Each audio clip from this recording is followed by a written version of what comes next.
Assalamualaikum warahmatullahi wabarakatuh. Halo teman-teman semua, apa kabarnya? Semoga makin sehat, makin bersemangat, makin percaya diri untuk segera lepas dari gangguan OCD ataupun anxiety.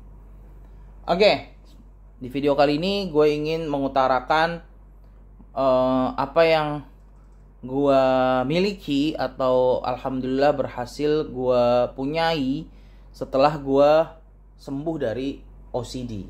Ya, waktu SMP itu. Terus gue sembuh kan. Nah, apa yang gue rasakan setelah itu? Satu, salah satunya ya. Sifat gue itu, gue jadi lebih objektif, teman-teman. Objektif itu apa? Jadi memandang sesuatu itu pada porsinya, gitu. Dan gue jadi nggak terlalu mentingin apa pandangan orang ke gue. Kalau gue udah berhasil menganalisa bahwa yang gue lakukan itu benar, gue nggak peduli lagi ada cemoohan atau bullying orang lain. Kan biasa ya kalau di SMP itu bullying kental banget kan. Jadi yang namanya bully itu bukan terjadi saat-saat ini, teman-teman, dari zaman dulu juga. Kata-kataan itu dikatain apalah gitu, misalnya kekurangan fisik kita, pendek apa, pesek, hitam apa, itu udah ada dari zaman dulu. Atau dikata-katain nama bapak, siapa gitu, nama bapaknya dipanggil jadi marah, itu udah ada dari zaman dulu. Jadi bullying itu udah ada, dan gue jadi nggak terlalu peduli dengan itu. Itu setelah sembuh OCD. Padahal sebelum sembuh OCD kayaknya marahnya bukan main gitu tentang itu. Dan setelah gue analisa bahwa justru perasaan marah itu yang memudahkan jadinya trauma gitu. Jadi trauma yang gue alami begitu banyak, saat ketemu satu dua hal yang dimana mental gue lagi kurang baik, ya gue kena gitu. Jadi hati-hati teman-teman, bahwa kalau lo masih punya sifat kayak gitu, kayak pentingin pikiran orang, terus nggak objektif, merasa menang sendiri gitu ya, lo merasa bener aja, atau lo tahu lo salah tapi lo mau dimengerti gitu. Nah, itu ciri-ciri bahwa mental lo mudah untuk terserang OCD gitu. Itu analisa gue pribadi ya. Kenapa? Karena dengan begitu kita tuh jadi orang kayak yang nggak mau kalah gitu, maksain kehendak, maksain diri. Nah, alhamdulillah Allah bantu gue untuk sembuh dari OCD. Allah kasih kesempatan gue untuk sembuh dan terbebas bener-bener gitu. Terus dan gue jadi punya pribadi yang objektif gitu, kayak membuka diri untuk belajarnya tuh secara objektif banget gitu. Pas SMA, jadi gue nggak perlu capek-capek mikirin pandangan orang lain ke gue gitu. Ya gue berprestasi aja terus. Gue punya cita-cita A gitu, ini ya udah gue kejar aja terus gitu.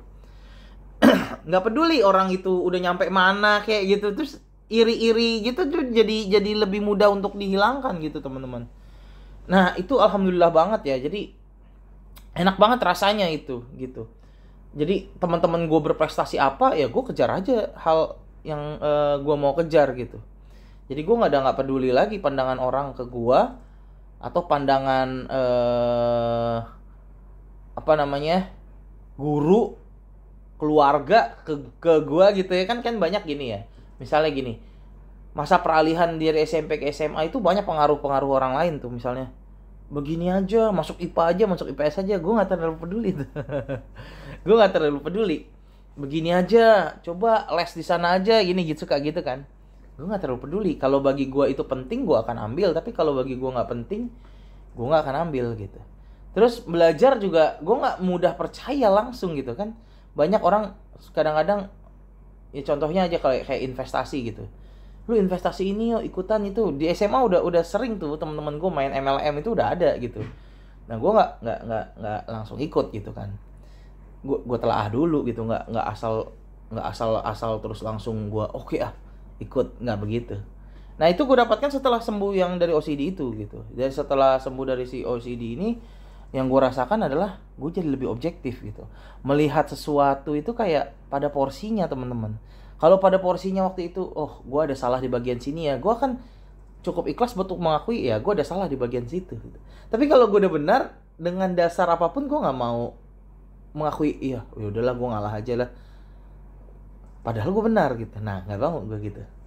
Itu menurut gue itu adalah sifat yang harus dipertahankan. Objektif gitu, melihat sesuatu tuh objektif gitu, sesuai pada porsinya, sesuai pada kenyataannya. Lebih jujur juga kita menilai sesuatu gitu. Jadi coba deh teman-teman ikutin saran-saran gue untuk sembuh dari OCD ini. Nanti kalau udah sembuh, insya Allah tiba-tiba akan ada hal-hal baru yang lo belum pernah rasakan gitu. Salah satunya ya ini,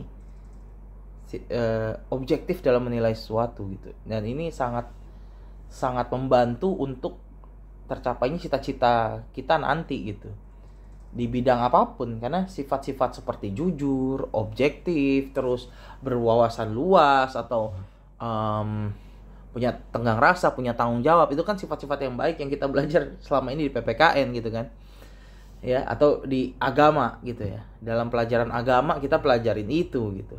Nah ini kita terapinnya di sini gitu. Kalau dulu secara teori ya, sekarang kita terapin di dunia sesungguhnya gitu ya, di dunia kerja ya, saat berkeluarga dan lain-lain. Jadi objektif itu penting banget gitu.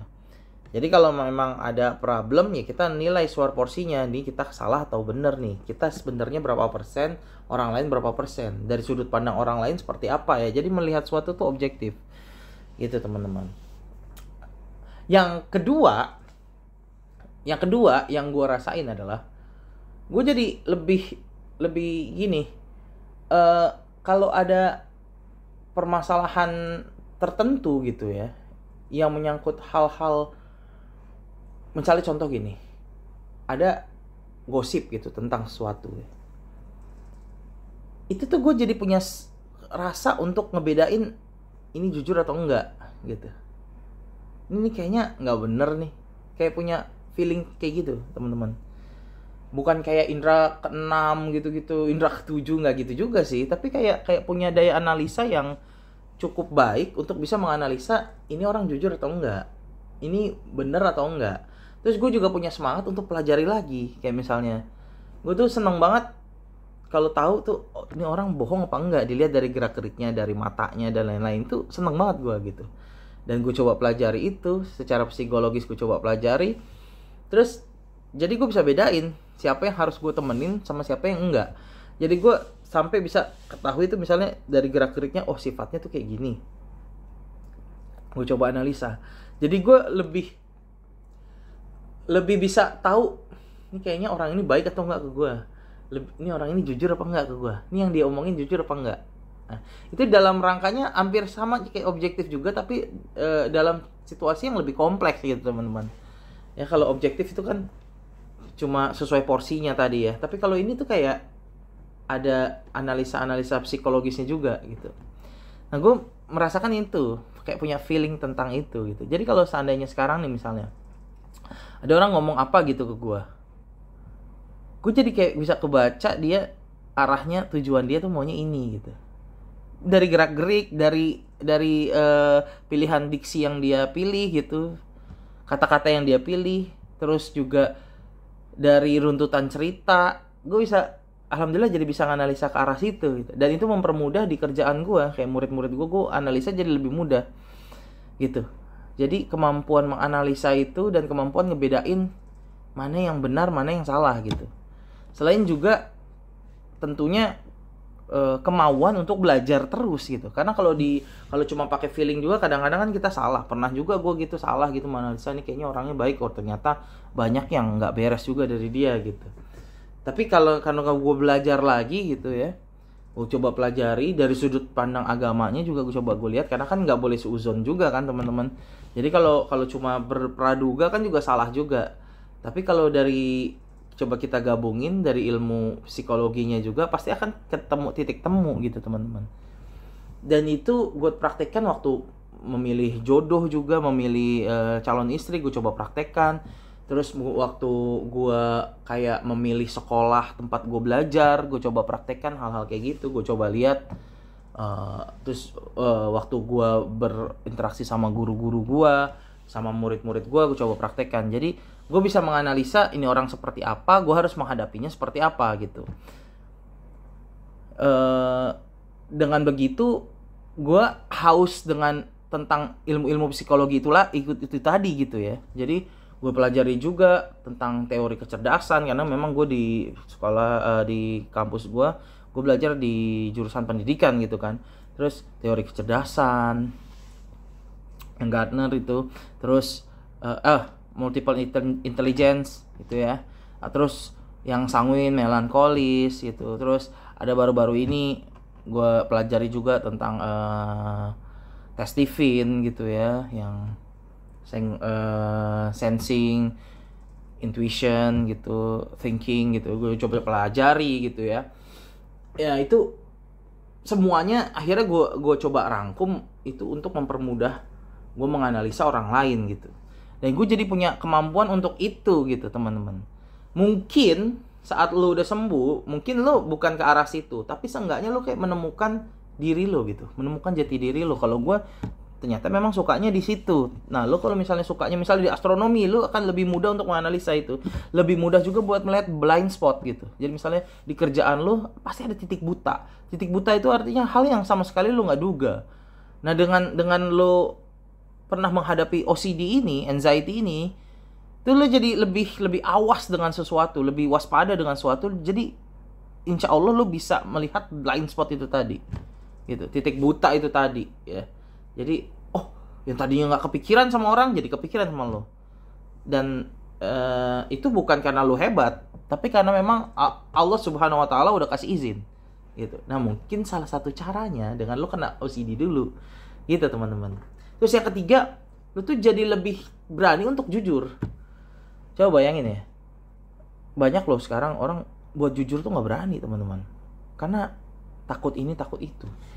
Padahal kejujuran itu nggak kenal ini loh, kayak kalaupun lo nggak dari lo kejujuran itu muncul, dia akan menemukan jalannya. Kejujuran atau kebenaran itu dia akan menemukan jalan lagi. Kalau nggak dari mulut lo nih, kepentok nih, lo nggak berani nih, dia nggak kenal menyerah gitu. Ya udah, dia akan belok keluar dari mulut orang lain yang lebih berani. Ya, lu harusnya berbahagia kalau itu keluar dari mulut lo gitu. Ya, ada suatu fakta misalnya, kayak gue pernah ngasih fakta gini. Ini gue bukannya berasa gue hebat nih, gue pernah enggak gitu. Jujur itu kewajiban semua orang. Jadi lu kalau seandainya menceritakan tentang satu kejujuran yang lo lakukan, gue niatnya adalah ya lu jujur juga dong gitu, biar dunia ini lebih baik gitu. Ya bukan berarti itu barang langka, orang yang 1:1000, nggak gitu. Itu bisa dipelajari teman-teman, ya. Jadi gue pernah jujur misalnya gini, ajang pencarian bakat lah misalnya contoh, ya, ajang pencarian bakat kan itu rahasia umum bahwa banyak juga yang bayar gitu, oknum-oknum gitu, nggak fair gitu sebetulnya. Nggak cuma dinilai dari kemampuan lo seni itu sendiri, nyanyi kek atau apalah, ajang pencarian bakat lah gitu ya, yang di TV gitu. Banyak juga yang mintain duit gitu. Bahkan gue pernah denger ya udah dibacain gitu. Ini dari yang terlibat langsung udah dibacain, nanti yang tereliminasi lu ya, karena lu bayarnya paling kecil itu, yang masih pakai SMS katro itulah. Nah itu ya lo bayangin, kalau lu jujur, lu berani kan ngomong gitu. Gue ucapin ke murid-murid gue. Jadi gue hindari dia untuk ikutan begituan. Oke, lo udah coba sekali, ya udah gitu, lo jangan mau dipermainkan lagi gitu kan. Itu banyak bohongnya gitu. Tapi ada lah pasti yang benar yang nggak bayar sama sekali, ya ada. Tapi dijual apanya gitu, kesedihannya, ceritanya atau apanya gitu. Walaupun ada juga yang menang memang karena berbakat, karena memang punya kemampuan, ada.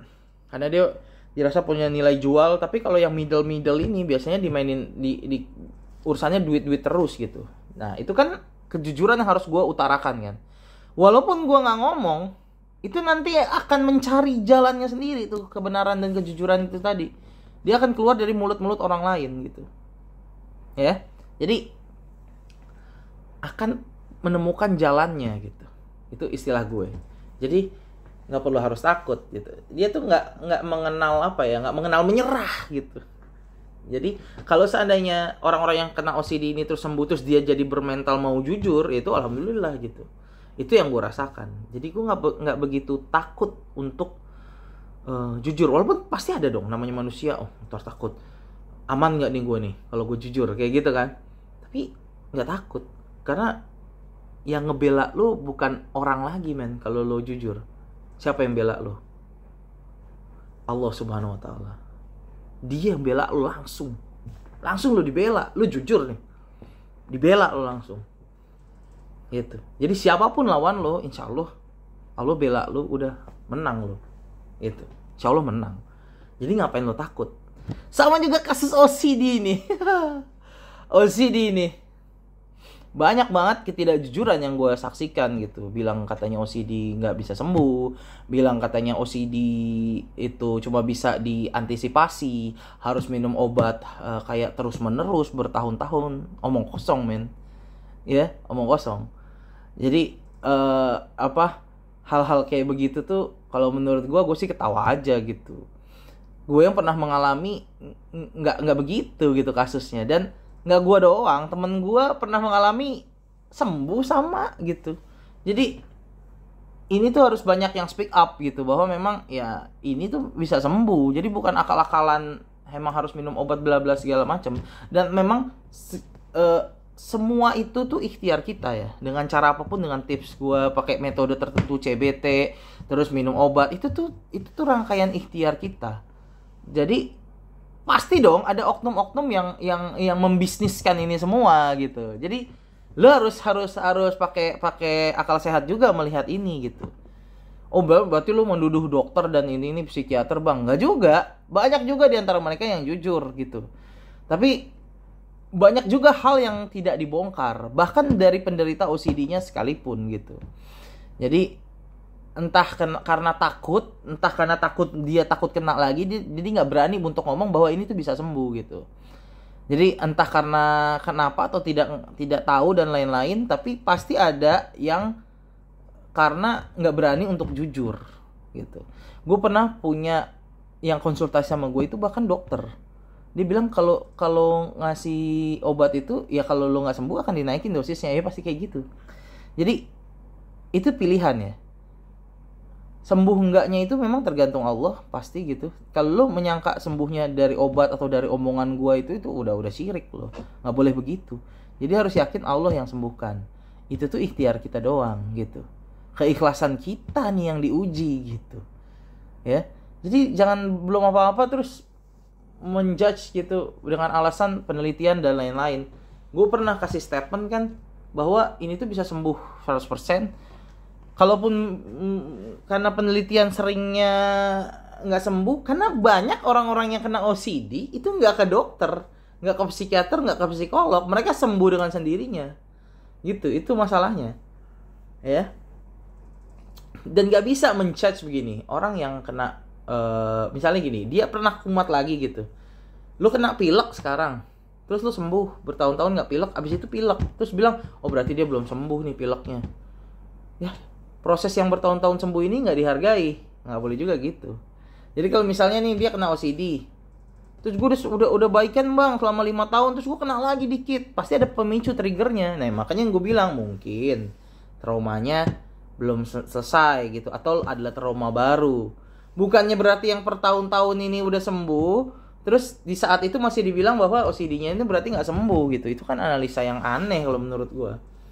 Sama kalau dianalogikan tadi kan gitu. Saat lo nggak merasakan pilek ya lo namanya sembuh dari pilek gitu. Saat lo nggak ngulang-ngulang, saat lo nggak ada pikiran-pikiran negatif gitu ya, ataupun cuma sedikit, ya berarti lo itu ya udah terbebas. Udah mayoritas udah terbebas dari OCD gitu. Lo nggak ngulang, lo nggak ada pikiran-pikiran yang nyuruh ngulang, ya berarti lo udah sembuh dari OCD. Perkara abis itu ada kumat sedikit-sedikit lagi tentang hal-hal tertentu, ya itu beda lagi kasusnya. Itu.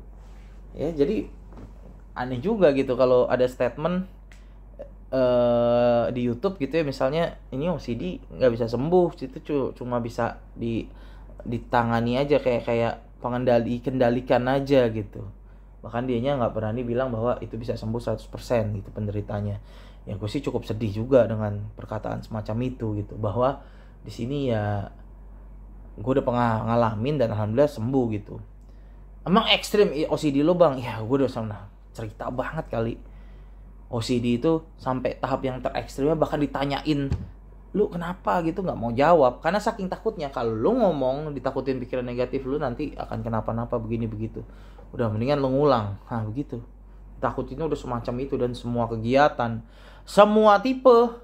Gue bahkan tipe hoarders yang ngumpulin sesuatu nggak mau dibuang aja, itu juga gue ada begitunya, walaupun nggak parah banget. Gue yang parah tuh tipe angka, sama tipe-tipe ya yang obsesional. Kebersihan juga pastilah, itu kalau di kamar mandi jujur jadi momok banget. Ya alhamdulillahnya, walaupun gue mengalami sebegitu ekstrim OCD gue itu, gue alhamdulillah bisa sembuh gitu dengan izin Allah, dan juga ikhtiar yang selama ini gue udah share ke kalian gitu teman-teman. Ya kira-kira itu ya. Jadi tadi objektif, terus bisa ngebedain, analisa, kemampuan menganalisa tentang berbagai hal gitu ya, dan kemauan untuk belajar lagi ya. Terus yang selanjutnya adalah berani untuk jujur. Itu yang gue rasakan setelah gue terbebas dari OCD ataupun anxiety gitu ya. Jadi lagi-lagi di sini gue nggak mau bikin kayak konfrontasi ke siapapun gitu ya. Yang gue garis bawahi di sini adalah, yang gue nggak suka adalah ini tuh dijudge sebagai penyakit yang nggak bisa sembuh gitu. Karena kalau sesuatu hal yang nggak bisa sembuh, dia ketergantungan dengan apapun, ketergantungan dengan konsultasi, ketergantungan dengan obat, ketergantungan dengan butuh video gua terus menerus, itu ujung-ujungnya duit gitu, ujung-ujungnya kena bisnis lu gitu. Jadi lu jangan pernah percaya. Jadi kayak video gue nih, lu udah sembuh ngapain lu tonton lagi? Lu kalau udah sembuh lu bikin yang kayak gua begini, ya kan? Logikanya begitu. Kalau lu nonton lagi ngapain? Gue sekarang udah nggak nonton video-video anxiety gitu ya. Ya life must go on gitu kan. Ya lu harus belajar yang lain, ngapain itu terus, kecuali lu memang mau sharing gitu kayak gini nih. Ya lu perdalam lagi, siapa tahu ada hal-hal yang terbaru kayak gitu. Tapi kalau udah sembuh cuma buat fun doang atau ini, ya ngapain? Ya udah selesai gitu. Ngapain jadi ketergantungan gitu? Kalau ada apa-apa dikit udah nonton video, udah selesai udah gitu. Udah tahu caranya ya udah. Terus obat juga kalau udah nggak usah diminum-minum lagi gitu. Terus kalau konsultasi ke psikolog, ke psikiater udah sembuh ya udah jangan, nggak usah konsul lagi buat apaan gitu. Ya kan? Pasti kayak gitu, semua harus kayak gitu. Ya. Murid gua les musik sama gua, udah lulus ya udah gitu. Lu kembangin sendiri. Kalau ada pertanyaan baru gitu. Ya kalau udah lulus terus lo masih les juga, ngulang-ngulang hal yang sama, buat apa wasting time? Gitu kan? Ya udah lulus ya udah ngerti ya udah gitu, latih. Tapi gue menurun bang, gue minta dicek gitu, tapi lo udah tahu caranya, udah bang, tapi gue nggak pede aja, ya itu jangan diikutin lah. Buat apa dicek hal-hal yang sama? Ya udah gitu, udah lu berkembang lah gitu, belajar lagi yang lain gitu loh, maksudnya dalamin lagi sendiri gitu ya. Sama juga dengan kasus OCD ini, kalau udah sembuh ya udah gitu. Ngapain ngebahas ini terus gitu, ngapain jadi ini terus yang lo pikirin gitu. Nggak usah terlalu fokus untuk mikirin ini terus gitu kan. Jadi gitulah teman-teman ya. Semoga cukup mudah untuk dipahami, dan semoga juga bermanfaat nih video-video gue. Jadi gue cuma berharap kalian bisa sembuh gitu, bisa merasakan kenikmatan yang insya Allah bisa kalian rasakan, bisa merasakan kenikmatan yang yang gue rasakan setelah sembuh dari OCD gitu. Dan di awalnya itu, waktu awal gue merasakan hal-hal kayak gitu, kok gue jadi lebih berani untuk jujur ya, kok gue jadi lebih don't care dengan bullying orang ya. Nah itu enak banget, nikmat banget teman-teman ya gitu. Oke, kalau ada pertanyaan yang khusus ya, yang khusus aja, yang lebih detail gitu, lo bisa tanyakan di Instagram gue, Indra_pahlawan_gitar ya. Tapi kalau nggak ada, lo cuma nanya cara, ya nonton aja lah video gue gitu.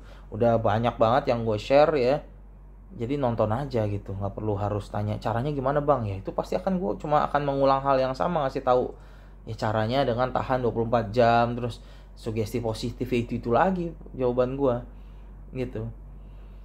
Jadi cobalah dianalisa dengan maksimal diri lo ini gitu ya. Gue pengen sembuh, utarain kayak gitu ya. Jadi langsung diterapin cara-caranya, insya Allah berguna dan bermanfaat. Wassalamualaikum warahmatullahi wabarakatuh.